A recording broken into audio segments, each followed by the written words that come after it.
अस्सलाम वालेकुम। Programme debate news analysis में मैं हूं आपके साथ मुनीज़ मोइन। आज सुबह क्वेटा में पोलियो मुहिम के दौरान ड्यूटी पर मौजूद गाड़ी को दहशतगर्दों ने हमला किया उस पर, जिसके नतीजे में 4 अफराद के शहीद होने की इत्तला है, जबकि कहा यह जा रहा है कि मुतअद्दिद अभी ज़ख्मी हैं। और इसी सिलसिले में सदर पाकिस्तान और वज़ीर-ए-आज़म पाकिस्तान ने पैगाम भी दिया है, उन्होंने इस हमले की मजम्मत भी की है। लेकिन मैं इस पर सीनियर एनालिस्ट जो मेरे साथ मौजूद हैं उनकी राय लेना चाहूँगी। सबसे पहले मैं बताती चलूँ कि पैनल में मेरे साथ नवीद चौधरी साहब मौजूद हैं, पीजे मीर सर मौजूद हैं, जावेद इकबाल साहब और इफ्तिखार अहमद साहब। इफ्तिखार साहब, आप मुझे ये बता सकते हैं कि दहशतगर्दी की एक नई लहर पाकिस्तान में फिर से दाखिल हो गई है। कौन है ये लोग जो पाकिस्तान में दहशतगर्दी को एक दफ़ा फिर से परवान चढ़ा रहे हैं? देखें, कभी आपने अपाहज लोगों को अगर सड़कों पे चलते देखा हो, ये उन बेशर्म लोगों का काम है जो पोलियो वर्कर्स को मारते हैं। ये पोलियो वर्कर्स चंद हज़ार रुपयों की खातिर मुलाजमत करते हैं और उसके साथ इंसान को अपाहज होने से बचाते हैं। ज़िंदगी भर की अपाहजी जो है आपने देखी होगी, ये लोग इंसान ही नहीं हैं जो इस किस्म की हरकत करते हैं। ये इंसान की शक्ल में शैतान है।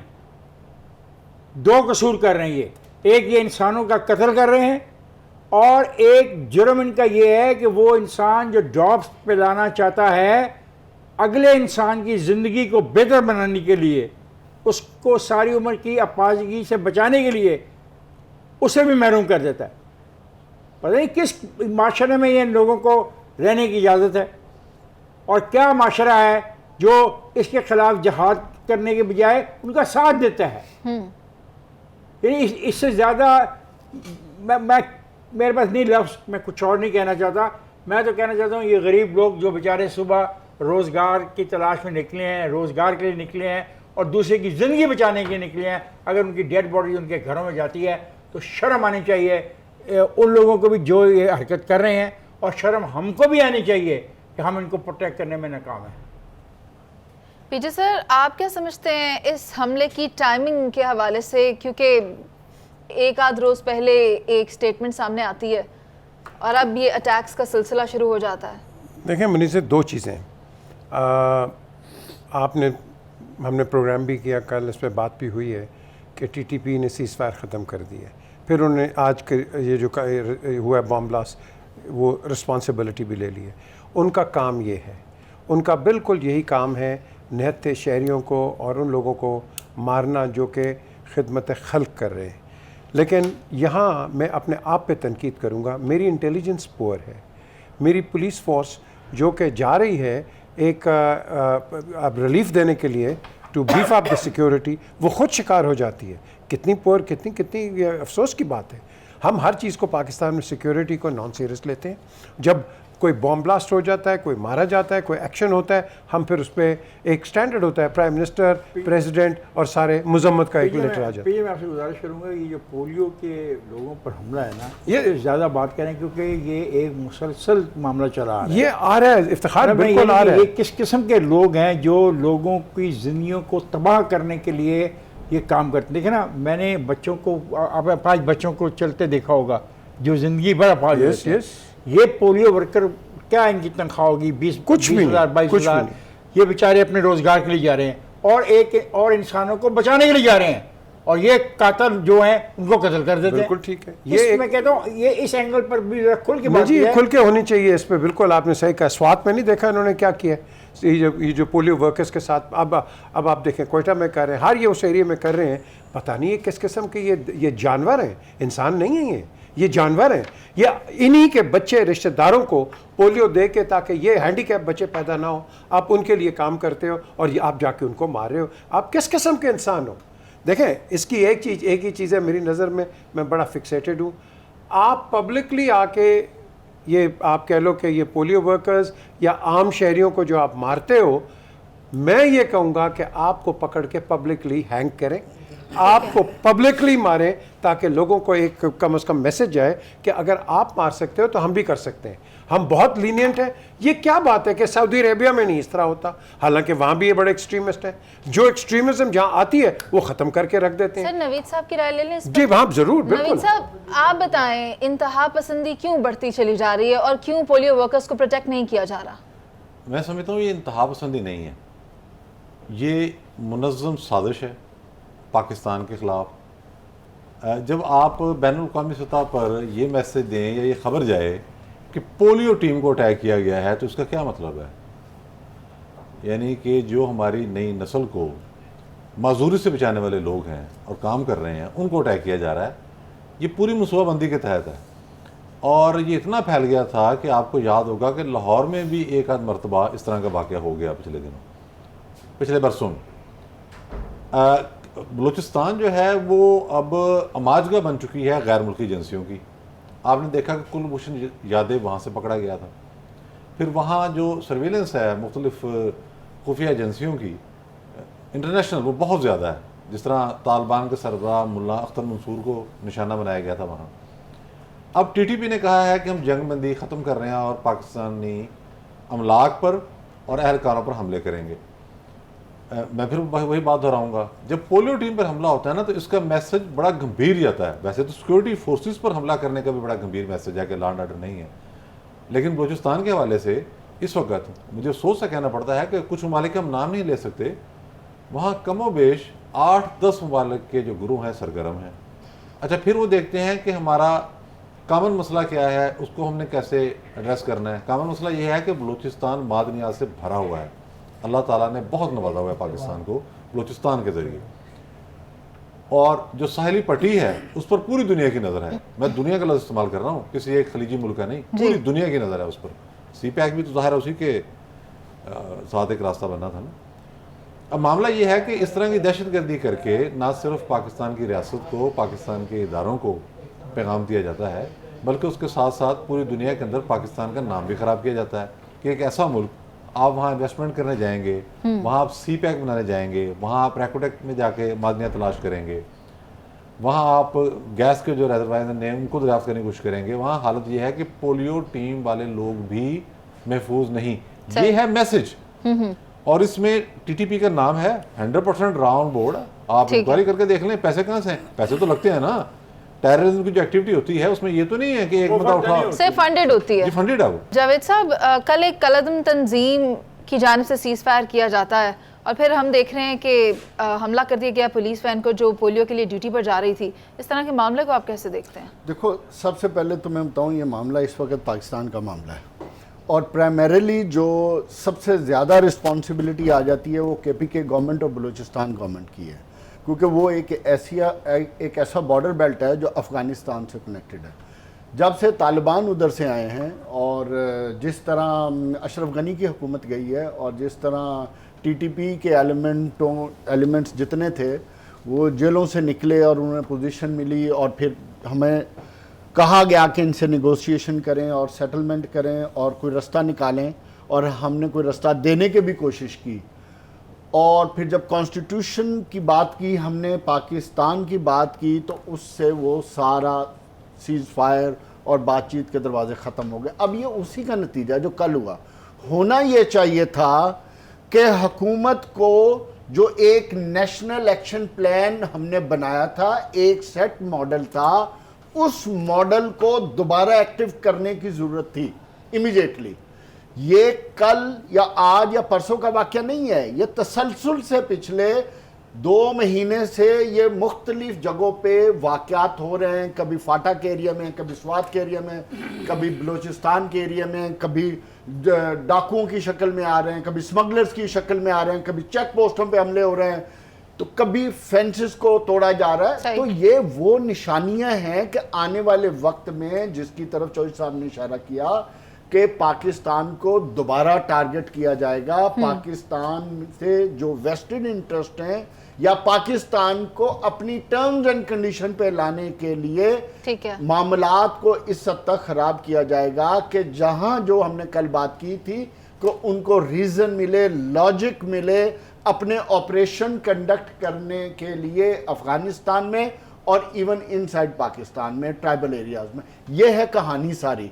उसके लिए आप कुछ भी कर लें, आपके पास सिर्फ एक ही ऑप्शन है, और वो ऑप्शन ये है कि नेशनल एक्शन प्लान के मुताबिक तमाम सूबाई हुकूमतों को, तमाम सिक्योरिटी एजेंसीज को मिल ठीक है। बैठ के ऑपरेशंस करने Right. पड़ेंगे। जहां जहां हाइड आउट्स हैं, जहां ठीक है। जहां स्लीपिंग सेल्स हैं, ठीक उनको है। हमें टारगेट करना पड़ेगा और एलिमिनेट करना पड़ेगा। ठीक है, जैसे जावेद साहब। हमने स्वात में कामयाबी से वो ऑपरेशन सर आपका पॉइंट आ गया और सदर की जानिब से भी ये कहा गया है, वज़ीर आज़म ने भी इस बात को इंश्योर किया है कि पाकिस्तान के बच्चों को पोलियो जैसी बीमारी से यकीनी जब तक नहीं बनाया जाएगा तब तक ये मुहिम जारी रहेगी। और इस सिलसिले में ये बात भी वाज़ेह कर दी है कि टेबल टॉक के ज़रिए इन अस्करियत पसंद अनासर के खिलाफ कार्रवाई की जा सकती है, लेकिन अगर ये लोग बाज नहीं आए और अपनी इन कार्रवाइयों को ना रोका तो फिर इनका भरपूर जवाब भी दिया जाएगा। इसी के साथ एक ब्रेक पर चलते हैं, वापस आएंगे, आप साथ रहिए।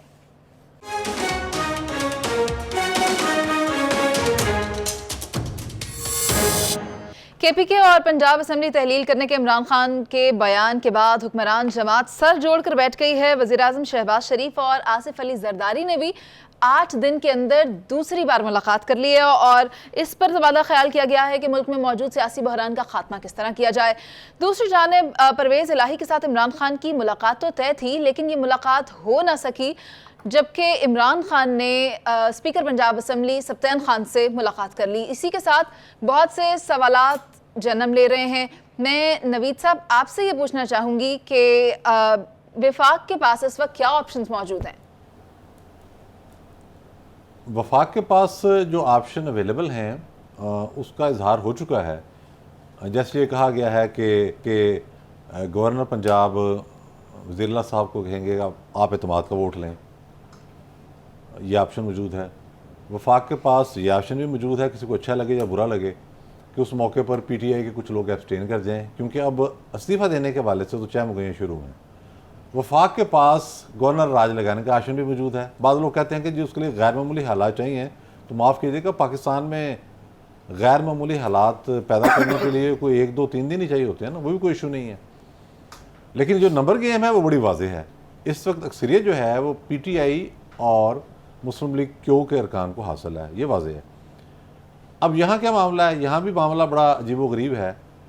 चौधरी परवेज़ इलाही वज़ीर आला पंजाब है और कल उन्होंने आर्मी चीफ साबिक़ जो हमारे हैं कमर जवेद बाजवा साहब, उनकी सबकदोशी पर जो पैगाम जारी किया वो बड़ा लाउड एंड क्लियर था। बल्कि मैं उसमें थोड़ा सा ऐड करूँ कि कुछ चीज़ें जोश जज्बात में वो इजाफी ऐड कर गए। मसलन एक मौके पर उन्होंने कहा कि ज़लज़ले के दौरान जनरल बाजवा की जो खिदमात हैं वो कभी भुलाई नहीं जा सकेंगी, हालांकि ज़लज़ले के वक्त तो थे ही नहीं, तो वो खैर ये मामला भी आ गया। फिर कामल लियाकत साहब की गुफ्तगू हमने सुनी एक टीवी पर, उन्होंने कहा कि मिलिट्री के बारे में दोनों पार्टियों की सोच अलग अलग है, तो ये मैसेजिंग है। और मैं आपको ज़िम्मेदारी से बता रहा हूँ कि परवेज़ इलाही साहब ने कल कोशिशें की हैं और आज भी की हैं, वो मुशावरत कर रहे हैं किस तरीके के साथ इस अमल से बचा जा सके, और वो पीटीआई की क़यादत को भी ये पैगाम दे रहे हैं। अभी तक जो हमारे पास इतला है, सियासत में तो कोई चीज़ हरफ आखिर नहीं है। ठीक है। मुस्लिम लीग नून ने 2-3 दिन पहले तक ये कह रखा था कि परवेज़ इलाही साहब को हमने अपने साथ नहीं लेना। ये भी बड़ी अजीबोगरीब सूरत हाल है। अब बहरान कैसा है या किस तरह का है, मैं तो इस हवाले से फिर कहूँगा कि हमारे पड़ोस के अंदर जमहूरियत है, हमारे पड़ोस के अंदर दिल्ली में आम आदमी पार्टी की हुकूमत है और उधर ऊपर बीजेपी की हुकूमत है। दोनों बड़ी कामयाबी से चल रही हैं। हमारा एंगल मुसलमानों के हवाले से जो होगा वो एक और बात है, या कश्मीर के हवाले से। मैं गवर्नेंस की बात कर रहा हूँ कि आम आदमी पार्टी जो है बड़ी शानदार गवर्नेंस है, वो काम कर रही है, ऊपर बीजेपी वाले वो भी काम कर रहे हैं। ऐसे सूबे मौजूद हैं इंडिया के अंदर, रियासतें जिन्हें हम कहते हैं, वहाँ हम सूबे कहेंगे कि वहाँ इलेक्शन की तारीख कुछ और है, वफाक में और है, और ये मामला भी है वहाँ पर। जाहिर है जब आप एक अमल में जाते हैं, जमहूरी अमल में, और उसमें कुछ रुकावटें आती हैं, उन रुकावटों को दूर करने के लिए आप हल निकालते हैं। अब ये सेट पैटर्न आइन के अंदर तो आपने रहना है, लेकिन ये कहना कि वो 2 + 2 4 होगा, बिल्कुल इस तरीके से चलते जाना आपने, वो आइन के वाले से आप रहेंगे। अच्छा, जहाँ कानूनी मामलात आते हैं और उनका रास्ता निकाला जाता है, उसमें कोई वक्त का फ़र्क पड़ जाता है, तो उसमें भी कोई हर्ज नहीं। लेकिन ये चीज़ मैं आपको वाज़ेह करता चलूँ कि इस वक्त पाकिस्तान की जो रियासत है या पाकिस्तान के रियासती इदारे जो हैं, उनमें बैठे हुए जो लोग हैं, कोई भी ये नहीं चाहता कि पाकिस्तान के अंदर अदम इस्तेहकाम की फ़ज़ा मज़ीद बढ़े। तो इस हवाले से उनका क्या रोल होगा ये भी देखना होगा। लेकिन परवेज़ इलाही साहब खुद भी जो हैं इस हवाले से अब राब्ते कर रहे हैं मेरे इत्तला के मुताबिक। ठीक है। पीजे सर, आप क्या समझते हैं, अदम इस्तेहकाम की जानिब इशारा किया नवीद साहब ने, तो हुक्मरान जमात इस कंडीशन को जिसमें कि पाकिस्तान अभी मौजूद है ओवरकम करने के लिए क्या स्ट्रैटेजी अपनाएगी? देखिए स्ट्रैटेजी तो कोई भी नहीं है इस वक्त। दोनों पब्लिकली कहते हैं हमने बात करनी है, लेकिन वो कहते हैं ना अरीना के अंदर तो कोई आया नहीं। ग्रुप बयानात आ रहे हैं कि हाँ जी हम भी तैयार हैं, हम भी तैयार हैं, लेकिन बात कहीं हो नहीं रही है। हमें चाहिए यहाँ जो आपका सवाल है इसका क्रक्स आंसर ये है, हमें चाहिए कोई आदमी आगे निकले और एक इनिशिएटिव ले, वेदर फ्रॉम PTI या फ्रॉम PDM या PMLN, के एक उस जगह जाके बैठो कि जहाँ आपके कम से कम डायलॉग तो शुरू हो। इस वक्त मोनोलॉग है, दोनों तरफ से मोनोलॉग है, डायलॉग नहीं है। इसको हमने कन्वर्ट करना है डायलॉग। वो कैसे करेंगे वो आपको वक्त ही बताएगा। But Imran Khan, let me tell you, वो भी एडवाइस ले रहे हैं, ऑफ कोर्स एडवाइस ले रहे हैं। कह तो दिया उन्होंने जलसे के अंदर हम निकल जाएंगे, रिज़ाइन कर देंगे। अब बातें चल रही हैं। मैंने तो खुद इमरान को खुद मैंने एडवाइस किया, मैंने कहा आप ना रिज़ाइन करें, आप वेट करें, वेट एंड सी। अब उन्होंने अपना फाइनल कार्ड जो है वो दिखा तो दिया है, अब ये इम्प्लीमेंट होगा या नहीं होगा that remains against to be seen. Parvez Elahi, देखें बात सुने, PTI ने बहुत ट्रस्ट किया है और बहुत एतमाद किया है परवेज़ इलाही साहब पे और उनके ग्रुप पे कि उनको चीफ मिनिस्टर बनाया। एंड आई डोंट थिंक कि परवेज़ इलाही विल बैक ट्रैक। वो वही करेंगे जो कि इमरान खान उनको कहेंगे, क्योंकि वो पार्ट ऑफ दैट अलायंस है। तो वो एक तो ये क्लियर होगी। अब बात आ गई है कि क्या ये जो भी एक इशारा किया है नवीद चौधरी साहब ने कि क्या परवेज़ इलाही को वहाँ से कोई लॉलीपॉप मिलेगा नून की तरफ से कि आप भी हमारे चीफ मिनिस्टर बने? मैं कहूँगा नहीं, क्योंकि वहाँ एक ये लॉगर हेड है between Pervez Elahi and Nawaz Sharif alone, nobody else. और दोनों एक दूसरे को ट्रस्ट नहीं करते, मैं आपको बड़ा क्लियरली कह रहा हूँ। इसके अंदर जो सुप्रीमो वहाँ नहीं करते, ये अपनी पार्टी के सुप्रीमो हैं, ये एक दूसरे का ये ट्रस्ट नहीं है। मीडिएशन जो मर्जी कर जाएं वो नहीं होगा। शुजात साहब ने एक अपनी लाइन ली है, ठीक है, वो उस पर चल रहे हैं, लेकिन at the end of the day वो कहते हैं ना when the push comes to crunch, ये भी आप देख लेंगे कि ये ऊँट जो है ये किस तरफ जाएगा। बट अगेन पॉलिटिक्स के अंदर ये सही कह रहे हैं नवीद कि पॉलिटिक्स के अंदर कोई रास्ते बंद नहीं होते हैं, कोई दवाइयाँ बंद नहीं होती हैं, ये एक टाइम है और मेरा टाइम पूरा हो गया। सर, इफ्तिखार साहब की राय लेना चाहूँगी। इफ्तिखार साहब, इमरान खान की मुलाकात तय थी परवेज़ इलाही के साथ होना, लेकिन इमरान खान से उनकी मुलाकात नहीं हुई और ये मुलाकात होती है स्पीकर पंजाब असम्बली सप्तान खान से। क्या गुफ्तगू शनीद हुई होगी? जो है उनका ज़ाती दोस्त है सप्तान, उनके इलाके का है, उनकी बहुत गहरी दोस्ती है। सप्तान पे भी मुकदमात बने थे और सप्तान को भी जेल जाना पड़ा, उनकी पर्सनल फ्रेंडशिप है। इस मसले का हल किसी के पास अब नहीं है। जो सोच है इमरान खान की वो है कि 10 साल हुकूमत करनी है। उस 10 साल हुकूमत करने के लिए ये लाजमी है कि मौजूदा सूरत हाल को पैदा किया जाए ताकि 2 असम्बलियाँ तोड़ दी जाएँ और 2 असम्बलियाँ जब इलेक्ट दोबारा होंगी तो इनकी उम्र 5-5 साल होगी, जबकि पार्लियामेंट जो है वो अपनी मुद्दत पूरी कर देगी जब भी अगस्त, सितंबर या अक्टूबर में। तो ये पाकिस्तान में एक ऐसा तजर्बा किया जा रहा है जैसे पहले पाकिस्तान में कभी भी नहीं हुआ कि बैक वक्त सारे इंतखाबात ना हों। ये पहला तजर्बा होगा हिंदुस्तान में। ये तजर्बा इसलिए कामयाब है कि वहाँ पर जमहूरियत बहुत गहरी है, बहुत मजबूत है और वहाँ की पॉलिटिकल पार्टीज़ के अंदर बड़ी डेप्थ है। हमारी पॉलिटिकल पार्टीज़ के अंदर डेप्थ नहीं है। अब मैं तो इंतज़ार कर रहा था, मेरा तो ख्याल था कि असम्बलियाँ अब तक टूट गई होंगी और मुमकिन है जब हम बात कर रहे हो तो असम्बलियाँ टूट जाएं। लेकिन फिर वही सवाल कि इन असम्बलियों को तोड़ने से फ़ायदा क्या होगा जब आपने वापस आना है। तो फ़ायदा ये है कि जो टेन्योर है नेशनल असम्बली का और जो टेन्योर होगा इन 2 का, अब जब ये असम्बलियाँ बन जाती हैं, यहाँ पे इमरान खान की मेजॉरिटी आ जाती है, अगस्त में जब कौमी असम्बली का इंतखाब होगा तो ये 2 असम्बलियाँ जो 5 साल की मुद्दत के लिए आएंगी, they will influence the national assembly elections, number 1। Number 2, अगर यहाँ पे दोनों की दोनों असम्बलियों में ये जीत जाती है PTI, तो PTI के पास चांसेस ज़्यादा हैं 5-6 महीने के बाद या 9 महीने के बाद होने वाले कौमी असम्बली में ज़्यादा नशिस्तें हासिल करने के, क्योंकि लोग रिस्क नहीं लेंगे। वो कहेंगे कि 2 सूबों में ऑलरेडी ये मौजूद हैं तो हम रिस्क क्यों लें। तो ये एक बहुत सोची समझी स्कीम के तहत इमरान मूव कर रहा है और इमरान को जो समझाने वाले हैं, मैंने बहुत दफ़ा इस प्रोग्राम में कहा है, वो बहुत तजर्बाकार लोग हैं। उनको ट्रेनिंग इस चीज़ की मिलती है कि अगर फॉरवर्ड में जाना है तो क्या करना है, अगर फॉरवर्ड आपको छोड़नी पड़ेगी पोजीशन तो पीछे आके अपने पोजीशन को कैसे सस्टेन करना है। बट मैं जावेद साहब की राय लेना चाहती प्लीज हूँ। प्लीज, जावेद साहब, ही इज द मैन। जो पैगाम सब्तैन खान लेकर आए उस पैगाम में हो सकता है ये भी कहा गया हो कि इतनी जल्दबाजी ना करें, पंजाब की असम्बली तहलील करने में परवेज़ इलाही की हिमायत हासिल ना हो। महमूद खान ने तो गो अहेड दे दिया है, तो आप क्या समझते हैं इमरान खान यू टर्न लेंगे? देखें, परवेज़ इलाही की हमायत का चक्कर नहीं है, ये ऐसे ही कहानी है। परवेज़ इलाही वही करेगा जो इमरान खान कहेंगे, इसलिए कि परवेज़ इलाही अपनी सियासत इस वक्त नहीं कर रहा, वो मुस्तकबिल की सियासत कर रहा है और मोनिस की सियासत कर रहा है, और पंजाब में जितने फैसले हो रहे हैं वो तमाम मोनिस इलाही कर रहा है। इसलिए परवेज़ इलाही की कोशिश ज़रूर है, he is trying to convince Imran Khan कि जनाब अगर हमें 4-6 महीने और मिल जाते हैं तो हमने जो डेवलपमेंट्स इनिशिएटिव्स लिए हुए हैं उससे आवाम को फ़ायदा होगा और हमारी पॉपुलैरिटी और बढ़ेगी और हम बेहतर अंदाज में, मगर फैसला आपका होगा जो आपका फैसला होगा। जो इफ्तिखार साहब ने बात की ना सोची समझी, उसको मैं कहूँगा ये बड़ी क्लासिकल शॉट मारी है इमरान खान ने। उन्होंने फेडरल गवर्नमेंट और 14 पार्टियों को इस इम्तिहान में डाल दिया है कि ना वो आगे जाने के काबिल रहे ना पीछे आने के काबिल रहे। इफ्तिखार साहब ने खुद कहा कि अगर वो दोनों हलकों, दोनों सूबों में इलेक्शन करा देते हैं तो जब ये नेशनल असम्बली का इलेक्शन कराएंगे तब फंस जाएंगे, अगर नहीं कराते तो पॉलिटिकल अनार्की जिस अरूज पे है उस अरूज के साथ जो आपकी माशी सिचुएशन बनी हुई है उस सूरत में मुल्क आगे चल ही नहीं सकता। इनसे हुकूमत चल, इसी हुकूमत ने, और तो किसी ने पैदा नहीं किया। ये जो कुछ हो रहा है आपको पिछले 7-8 महीने में होता हुआ नजर आ रहा है ना, उससे पहले तो मुल्क स्मूथ चल रहा था। उससे पहले हम 14-15% आपकी इन्फ्लेशन थी, आज आपकी 44.5% इन्फ्लेशन है।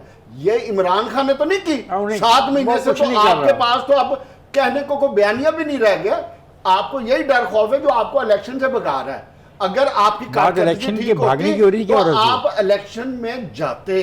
देखो मुनीज़, बात यह है कि सियासी पार्टियों का ये अब इम्तिहान है। हम जो आइन, कॉन्स्टिट्यूशन और सियासत की बात करते हैं ना, तो हमारी सियासी पार्टियों का इम्तिहान है कि हम अपने मसाइल को खुद मिल बैठ के हल करें, ना कि हम अदालतों की तरफ देखें या तीसरी पार्टी की तरफ देखें जो खामोश बैठी है।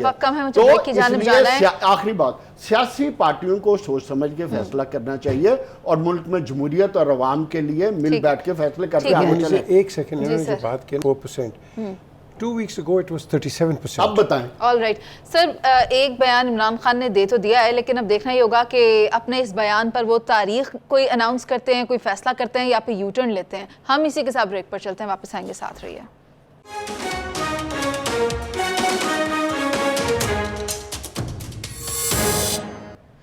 पाकिस्तान पीपल्स पार्टी ने आज से 55 साल पहले लाहौर में डॉक्टर मुबशर हसन की रिहाइशगाह पर जन्म लिया।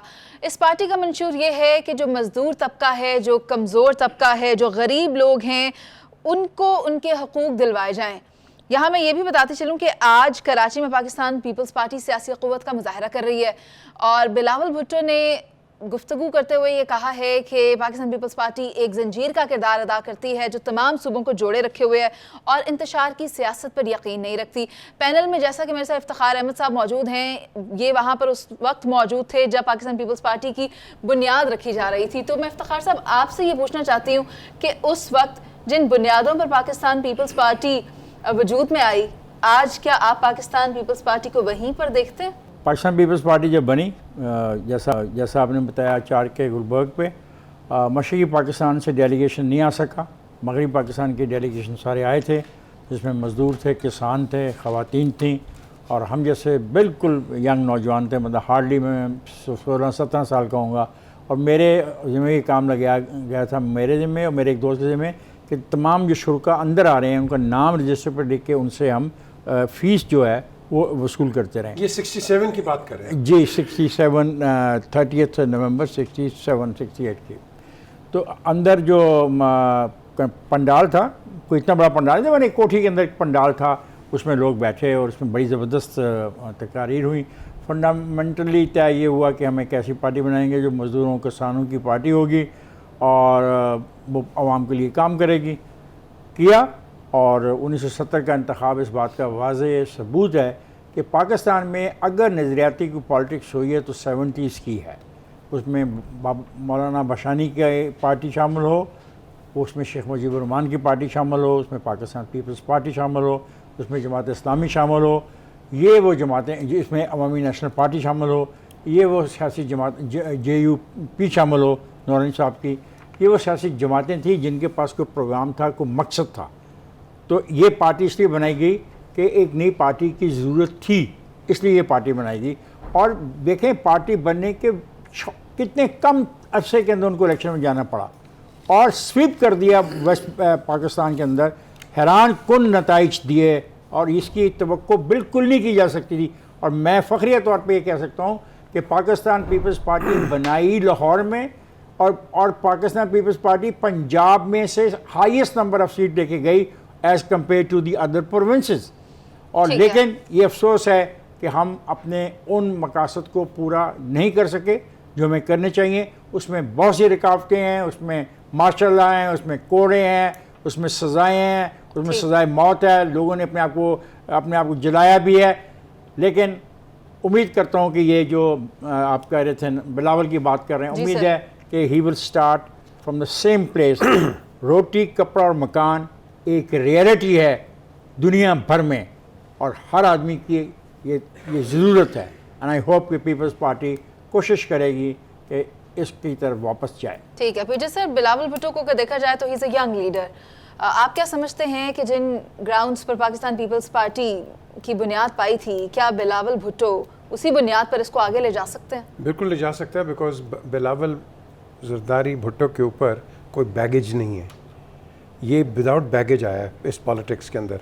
आप कई पॉलिटिशियंस ले लें, जिनको ले लें, they are full of baggage and content. इसके पास कोई बैगेज नहीं है। So I think with the right advice, with the right guidance, I think he is the future for the Pakistan Peoples Party. एक जो चीज़ है आज जिसकी आप बात कर रहे हैं, ये बड़ी अच्छी बात है, यौम तासीस मनाई जा रही है, क्योंकि ये एक अच्छी एफर्ट है। मैंने हमेशा मेंटेन किया है कि पाकिस्तान पीपल्स पार्टी एक नेशनल पीपल्स पार्टी रही है, national political party of Pakistan, जो कि कराची से लेकर लंडीकोतल तक इट वाज इन द पार, चारों सूबों की जंजीर थी। और अनफॉर्चुनेटली अब वो रीजनलाइज हो गई है, मार्जिनलाइज्ड हो गई है। बट आई थिंक कि गलतियाँ थी इनकी गलतियों की वजह से ये गए। लोग इन्हीं को बहुत प्यार करते थे। भुट्टो साहब का नाम कहीं आता था, खड़े हो जाते थे। जलसे देखें आप जाके, आज के तो जलसे हैं ही कुछ नहीं है उनके मुकाबले में। लेकिन हमने देखना है कि एक पॉलिटिकल पार्टी ये आगे कैसे आए, क्योंकि हमें ऐसी स्ट्रॉन्ग पॉलिटिकल पार्टी चाहिए। हमें मुस्लिम लीग नून चाहिए, हमें PTI चाहिए, हमें तकड़ी पार्टीज चाहिए। बट द क्वेश्चन इज़ कि पाकिस्तान पीपल्स पार्टी को, जो अंग्रेज़ी हम कहते हैं stilts, it has to come out of the stilts. ये बैसाखियों के साथ ना चलें, ये खुद चलें। इनके पास इनके अभी भी पंजाब के गढ़ के अंदर इनकी बड़ी सपोर्ट है। And I think that is the way forward. और अच्छी चीज़ है आज हमने ये यौम तासीस देखी। नवीद चौधरी साहब, बिलावल भुट्टो ने भी यही बात की है कि पाकिस्तान पीपल्स पार्टी ने जंजीर की तरह चारों सूबों को जोड़ा हुआ है, लेकिन जैसा कि इफ्तिखार साहब और PJ सर ने भी कहा कि अभी उतनी स्ट्रेंथ नहीं रह गई। वो कौन कौन से पॉइंट्स हैं जहाँ पर PPP को काम करने की ज़रूरत है? देखिए, PPP का मसला सबसे बड़ा ये है कि जुल्फ़कार अली भुट्टो पाकिस्तान के पहले और अब तक के आखिरी बैनुल अक़वामी लीडर थे। अब इस कद काढ़ की शख्सियत और इतना जीनेस आदमी मुल्क की सियासत में ना पहले आया है ना बाद में को आया है। उन्होंने बहुत थोड़े अरसे के अंदर, जैसे पार्टी का जिक्र हुआ और खारसा ने बताया कि क्लीन स्वीप किया, उन्होंने आइन दे दिया पाकिस्तान को, 90,000 जंगी कैदी छुड़ाए, फ़ौज को इक्विप किया, इस्लामी सरबराही कॉन्फ्रेंस बुलाई, एटमी प्रोग्राम की बुनियाद रखी उन्होंने। अब बहुत स्पीड के साथ वो बड़े बड़े स्टेप ले रहे थे। इस्लामी सरबराही कॉन्फ्रेंस ही इतना बड़ा स्टेप था कि उससे आलमी इस्तेमाल हिल के रह गया। उन्होंने कहा कि भाई ये क्या हो गया पाकिस्तान के अंदर, हमने तो इसको दस्ते नगर रखना था, ये तो चल पड़ा खुद कफालत के रास्ते पर। अच्छा, इस दौरान कुछ गलतियाँ भी हुई, जैसे नेशनलाइजेशन बहुत बड़ी गलती थी। मैं समझता हूँ कि उस वक़्त से आज तक आलमी इस्तेमाल ने ये देख लिया था कि जुल्फ़कार अली भुट्टो को सिर्फ एक टेन्योर और मिल गया तो पाकिस्तान हाथ से निकल जाएगा, पाकिस्तान खुद मुख्तार रियासत होगा। मुआशी हवाले से, जंगी हवाले से देखें जो गलतियाँ उन्होंने की थी, जैसे नेशनलाइजेशन है, दूसरे टेन्योर में उसकी रेक्टिफिकेशन होनी थी, 100% होनी थी। तो उस वक्त से आज तक पीपल्स पार्टी ज़ेर ताब आ गई और ज़ेर ताब है। ठीक अब है। रास्ते कैसे ढूंढ रहे हैं? जाहिर है आपने अपने मैनिफेस्टो में भी रहना है, लेफ्ट वाला मामला तो उस तरह से ऐसे रहा नहीं है, और आगे भी बढ़ना है। लीडरशिप जो है आपकी वो किस तरह से नई पॉलिसियाँ बनाती है। यूथ नौजवान है बिलावल, उनकी छोटी बहन भी सरगर्म है सियासत में, लेकिन यूथ को साथ लेके कैसे चलना है। वो जो ग्रुप बनाए गए हैं पीपल्स पार्टी को ख़राब करने के लिए, बहुत सारे ग्रुप बनाए गए, कौमी इत्तेहाद बनाया गया था, ठीक है ना जी, MQM भी बनाई गई थी, बेशक कराची की सतह पर थी, शहरी सिंध की सतह पर, लेकिन पीपल्स पार्टी को टफ टाइम देने के लिए ठीक थी। है। पाकिस्तान मुस्लिम लीग नून क्रिएट की गई थी पीपल्स पार्टी के लिए। जावेद साहब की राय ले इसके लेते लिए हैं। रास्ते निकालने होंगे सियासी तरीके के साथ। जावेद साहब, आप क्या समझते हैं अगर इंतखाबात होते हैं दोबारा तो क्या पाकिस्तान पीपल्स पार्टी पंजाब में कोई सरप्राइज दे सकती है? जो इस वक्त पाकिस्तान और पंजाब की स्पेशली सियासी सिचुएशन है, उसमें मेरा नहीं ख्याल कि पीपल्स पार्टी कुछ करने के काबिल भी है। अच्छा। कोई सरप्राइज तो बहुत बड़ी बात होगी, ये कुछ नहीं कर सकती। चूँकि आज बात हो रही है पीपल्स पार्टी के हवाले से, मैं समझता हूँ कि पीपल्स पार्टी को अपनी कोर कमेटी या जो इनकी स्टैंडिंग कमेटी है उसका इजलास बुलाना चाहिए और सोचना चाहिए कि पिछले 15 साल की सियासत में उन्होंने वो क्या इनिशिएटिव लिए, वो क्या काम किए, वो क्या तरीक़ाकार अख्तियार, तर्ज़ सियासत अख्तियार की जिससे उनकी सियासत का बेड़ा गर्क हो गया। वरना बेनज़ीर पंजाब में भुट्टो, पूरे पाकिस्तान में जिस तरह बेनज़ीर भुट्टो पार्टी को लेकर चल रही थी, उसके बाद डिक्लाइन क्यों आया? झटका पड़ा था जावेद, झटका। झटके के अलावा आपने पार्टी को चलाना भी था ना। पार्टी का एक नजरिया था जिसको आप लेकर चल रहे थे, गरीब के हकूक की बात करते थे, रोटी कपड़ा और मकान की बात करते थे। जब आपको 5 साल मिले तो चौधरी साहब ने तो आराम से कह दिया कि लोग, उस वक्त फैसला हो गया कि इस पार्टी को कॉर्नर करना है। तो 5 साल आपको हुकूमत मिली है, 15 साल आपको सिंध में हुकूमत मिल गई है, तो आपकी तर्ज सियासत का मसला है ना। आपको अपनी तर्ज सियासत को अब उन तरीकों पर लाना पड़ेगा जिन तरीकों पर दुनिया में जमहूरियत चलती है, जो आज पाकिस्तान के अवाम की डिमांड है, जो पाकिस्तान के अवाम चाहते हैं कि उनके लिए जमहूरियत क्या क्या काम करे, वो चीजें तमाम करनी पड़ेगी। बिलावल चांस, ठीक है। नहीं, चांस वो अवाम देंगी, मैं नहीं दे सकता। चांस तो अवाम ने देना, और अवाम तब चांस देंगे जब अवाम को उन पर ट्रस्ट होगा, तो उस ट्रस्ट को रीगेन करने की जरूरत है। मैं तो कुछ नहीं कहना चाह रहा, मैं तो एक बात जो उन्होंने कही इस्तेमाल वाली, वो बहुत बड़ी बात थी। तमाम मुसलमान ममालिक को इकट्ठा करना, उनका सोना, उनकी चांदी, उनकी मैन पावर, उनका ऑयल सब इकट्ठा करके एक नई पावर को क्रिएट करना। और देखें उस कैरेक्टर, उसमें शामिल तमाम लोग एलिमिनेट हुए। सर बिल्कुल हुआ, शोकारना हुआ, भुट्टो हुआ, उस पूरे के पूरे जो मुस्लिम तहरीक थी उसके तमाम लीडर वर एलिमिनेटेड। भुट्टो ने वो कर दिखाया जो करना इतना आसान नहीं था। आपका बहुत शुक्रिया नवीद साहब, पीजे सर, इफ्तिखार साहब और जावेद साहब। प्रोग्राम का वक्त खत्म हो गया है और बेनज़ीर भुट्टो की इस बात के साथ हम इख्तिताम की जानिब जाएंगे कि जमहूरियत बेहतरीन इंतकाम है। अल्लाह ने के बाद।